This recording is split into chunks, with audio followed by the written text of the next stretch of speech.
Reporter جس کے پاس exclusively موجود ہے اس مسودے کے تمام نکات، ان سے تھوڑی سی بات کرتے ہیں اور پھر ہر نقطہ لے کے میں آپ کے پاس آؤں گا۔ نہیں تو میں بتائیے گا کہ میں نے آپ کی رپورٹ سنی، ایک تو مبارک ہو آپ کو، آپ نے ایک بڑی اچھی رپورٹ بریک کی، ایکسکلوسیو آپ کے پاس ہے۔ اس کی ٹاپ لائن کیا ہے، بڑی سٹوری اس میں سے آپ کیا نکالتی؟ بہت شکریہ طلعت صاحب۔ جو ایک بہت دنوں سے ہم قیاس آرائیاں سن رہے تھے کہ آئینی عدالت بننے جا رہی ہے یا پھر جو ہے وہ کوئی بینچ بننے جا رہے ہیں، مختلف باتیں سامنے آ رہی تھی، تو نہ تو کوئی آئینی عدالت بن رہی ہے نہ کوئی بینچز بن رہے ہیں، جبکہ جو مسودہ سما نے حاصل کیا ہے اس میں واضح طور پر لکھا ہوا ہے کہ آئینی ڈویژن جو ہے اس کو بنایا جا رہا ہے، اور یہ جو آئینی ڈویژن ہے اس کے حوالے سے، اس کی تشکیل کے حوالے سے جو ہے وہ بھی باتیں سامنے آئی ہیں، جو کہ میں آپ کے سامنے رکھوں گی کہ مجموعی طور پر 12 صفحات اور 24 نکات پر مشتمل ہے یہ مسودہ، یعنی نہ 56 نہ 54۔ اس سے پہلے دو مسودے جو سامنے آئے وہ 56 اور 54 نکات پر مشتمل تھے، اب جو مسودہ سامنے آیا ہے وہ 24 نکات پر مشتمل ہے۔ نیا آرٹیکل ایک شامل کیا گیا ہے جو 191A ہے، اور اس میں سپریم کورٹ میں آئینی ڈویژن کا قیام، ججز کی تعداد اور جو جوڈیشل کمیشن ہے وہ مقرر کرے گا۔ اس کے ساتھ ساتھ ججز کے لیے جو ممکنہ حد تک تمام صوبوں کو نمائندگی دی جائے گی، اور آپ کو پتہ ہے کہ پیپلز پارٹی کی جانب سے یہ ڈیمانڈ رکھی گئی تھی، اور یہ ڈیمانڈ اس مسودے میں شامل کی گئی ہے حکومت کے، جو کہ آج خصوصی کمیٹی میں مسودہ جو ہے وہ پیش بھی کیا گیا ہے۔ اس کے ساتھ ساتھ یہ بھی لکھا گیا ہے کہ سپریم کورٹ کا کوئی بھی جج اوریجنل جورسڈکشن، سوموٹو مقدمات، آئینی اپیلوں اور اس کے ساتھ ساتھ صدارتی ریفرنس کی سماعت کا مجاز اب نہیں ہوگا اس جو آئینی ڈویژن اس کے قیام کے بعد۔ اس کے متن میں یہ بھی تجویز کیا گیا ہے کہ سوموٹو، اوریجنل جورسڈکشن اور درخواستوں اور صدارتی ریفرنس کی سماعت اور فیصلہ آئینی ڈویژن کا 3 رکنی بینچ کرے گا، یہ بھی طے کر دیا گیا ہے، اور یہ بھی کہا گیا ہے کہ آئینی اپیلوں کی سماعت جو ہے اس کا فیصلہ بھی 3 رکنی بینچ کرے گا۔ تو یہ ساری باتیں جو ہیں وہ اس بینچ کے حوالے سے سامنے آئی ہیں۔ ابھی آپ رک جائیں، ان کے اور بھی نکات ہیں اس کے اوپر میں آپ کے پاس آؤں گا، لیکن آپ نے بہت مختصر اور جامع انداز سے ہمیں بتایا کہ سپریم کورٹ کے اندر کے معاملات کو طے کر دیا گیا ہے، پیرلل کورٹ نہیں بن رہی۔ تو اب ذرا چلتے ہیں اپنے سیاسی رہنماؤں کے پاس۔ تو رانا صاحب آپ سے میں پہلے شروع کر لیتا ہوں، تو دھڑن تختہ ہو گیا پھر کانسٹیٹیوشنل عدالت کا، جے یو آئی نے تو پھر اپنی بات منوا لی آپ سے، اچھی بات ہے، ہم یہ اعتراض نہیں کر رہے ہیں، لیکن اب آئینی کورٹ نہیں بن رہی، یہ تو طے ہو گیا نا رانا صاحب؟ دیکھیں، آئینی کورٹ نہیں بن رہی، لیکن آئینی کورٹ سے جو مقاصد حاصل کرنا مقصود تھا اور جن اہداف کو جو ہے وہ ضروری سمجھا گیا کہ ان کو حاصل کیا جائے، ورنہ اس کی وجہ سے جو ہے وہ بے شمار مشکلات اور دقتیں جو ہے وہ ہوتی رہی ہیں، اب اس میں تفصیل میں جو ہے وہ نہیں جاتا، تو ان کا کافی حد تک جو ہے وہ ازالہ ہو گیا ہے۔ اور اس میں جو ہے وہ اگر آپ ان تمام چیزوں کو جو آئینی عدالت سے منسلک ہم کر رہے تھے، تو اگر آپ اس کی تفصیل کو جس طرح سے یہ آپ کی رپورٹر محترمہ نے کہا کہ بینچ نہیں ڈویژن بینچ کو ہی کہتے ہیں، تو وہ جو ہے وہ بنے گا، اور اس کی جو جزویات ہیں اس کے اوپر جو ہے وہ بات ابھی بھی جو ہے وہ زیر غور ہے، لیکن یہ بات طے ہو چکی ہے جو کل کی میٹنگ ہوئی، بلکہ جو پرسوں بلاول صاحب کی اور مولانا کی میٹنگ ہوئی تو اس میں ہی یہ بات طے ہو گئی تھی کہ یہ آئینی عدالت کی بجائے بینچ یا ڈویژن اسے کہہ لیں، تو وہ جو ہے وہ بنایا جائے گا۔ ٹھیک ہے جی، چلیں یہ تو ہو گیا، آپ نے آخری جملے میں بتا دیا کہ آئینی عدالت کے متبادل یہ ہوگا۔ تو سومرو صاحب مبارک ہو آپ کو، آپ نے بات منوا لی، اب بڑے اپنے بات کے پکے ہیں، آپ نے کہا تھا کہ آئینی عدالت نہیں بننے دینی، رانا صاحب نے جو کوشش کی ہے کہ وایا بٹنڈا آئینی عدالت کی طرف ہی لے کے جائیں، لیکن آئینی عدالت نہیں ہے، ڈویژن/بینچ ہے۔ یہ آپ کو قابل قبول ہے، ظاہر ہے آپ مسودے کا حصہ ہیں اب، تو اچھی بات ہے، آپ کو طاقت کا اظہار کیا آپ نے۔ طلعت بھائی، صرف اتنی بات نہیں، رانا صاحب میرے لیے بہت قابل احترام ہے کہ آپ یہ فرما رہے ہیں کہ یہ بات آپ کو قابل قبول ہے، ایسا نہیں ہے، جے یو آئی نے اپنا مسودہ منوا لیا ہے، اور اس پیپلز پارٹی نے اتفاق رائے کیا تھا، اور کل پاکستان مسلم لیگ نون نے بھی 70% سے 80% تک اتفاق کر لیا ہے۔ چونکہ اس مسودے میں JUI کے مسودے میں جمہوریت مضبوط ہو رہی ہے، آئین مضبوط ہو رہا ہے، عوام کو ان کے حقوق مل رہے ہیں، پینڈنگ کیسز جلد حل ہونے کا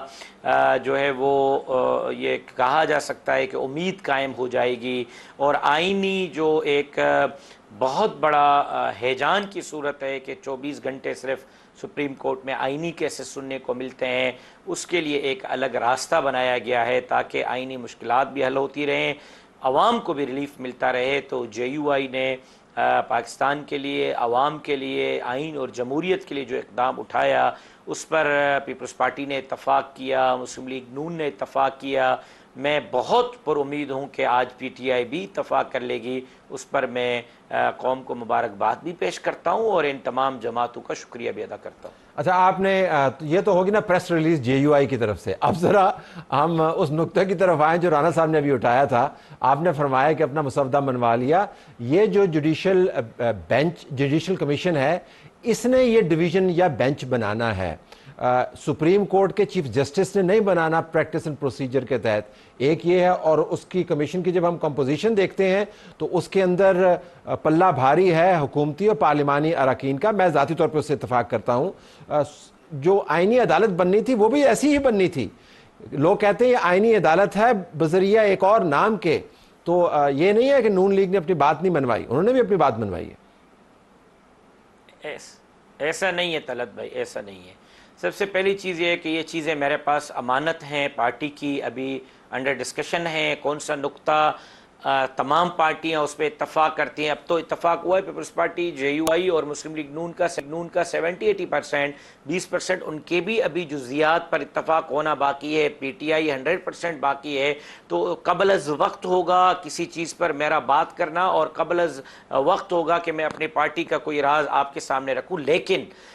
جو بھی چیز بنے گی ماورائے آئین نہیں ہوگی، بینچ بنے گی یا کورٹ بنے گی، آئین معاملات جو بھی لوگ دیکھیں گے، دو چیزیں ذہن میں رکھیں، اس سے سپریم کورٹ کی سپریمیسی پر اثر نہیں ہوگا، نمبر 1۔ نمبر 2، وہ آئین سے ماورا نہیں ہوگی، ترمیم کے ذریعے اس کو اس طرح کی آئینی پروڈکشن حاصل ہوگی کہ وہ آئین سے ماورا تصور نہیں کی جائے گی۔ جی رانا صاحب، آپ کا ویو، آپ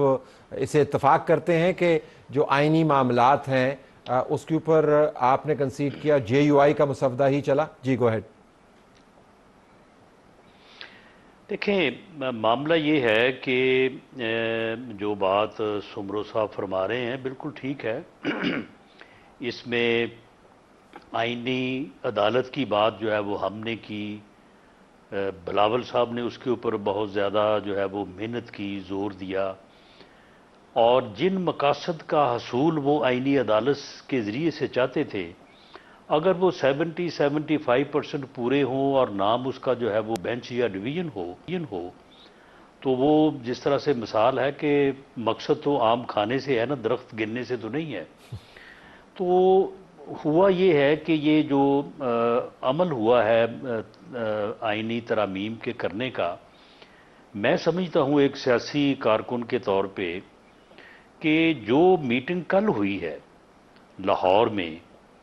یہ میٹنگ جب یہ آئینی امینڈمنٹس کا آئیڈیا جو ہے یہ کنسیو ہی ہوا تھا، یہ اس وقت ہونی چاہیے تھی، اور اس کے بعد جو ہے وہ پھر باقی عمل جو ہے وہ ہونا چاہیے تھا۔ ہوا یہ ہے کہ یہ میٹنگ جو ہے کل آخر میں ہوئی ہے، اور اس سے پہلے جو ہے وہ پورا عمل جو ہے اسے جو ہے وہ بروئے کار لایا گیا، جس وجہ سے جو ہے نا وہ اس قسم کی پھر چیزیں پیدا ہوئی کہ جی آپ نے کیا کہا، میں نے کیا کہا، آپ کی بات مانی گئی ہے، نہیں میری بات مانی گئی ہے۔ تو یہ جو ہے میرا خیال ہے کہ یہ صورتحال جو ہے یہ پیدا ہی نہیں ہونی چاہیے تھی، اور اگر یہ پیدا ہوئی تو چلو بہرحال دیر آئے درست آئے، اب یہ معاملات جو ہے یہ بہتری کی طرف بڑھ گئے ہیں۔ سونر صاحب، آپ نے قوم کو مبارکباد دی، اور آپ نے یہ بھی ساتھ فرمایا کہ PTI 100% اس سے متفق ہونا اس کا باقی ہے، باقی جماعتیں جو ہیں وہ تو فیصدیت کے اعتبار سے اس سے تنگ ہیں، تو یہ ذمہ داری اب کیا آپ کی جماعت نے لی ہے کہ PTI کو منائے؟ جی مولانا صاحب ملاقات کر رہے ہیں، سب کے پاس جا رہے ہیں، رانا صاحب کی بات درست ہے، لیکن میں ایک چیز سے اعتراض کروں گا کہ آج کل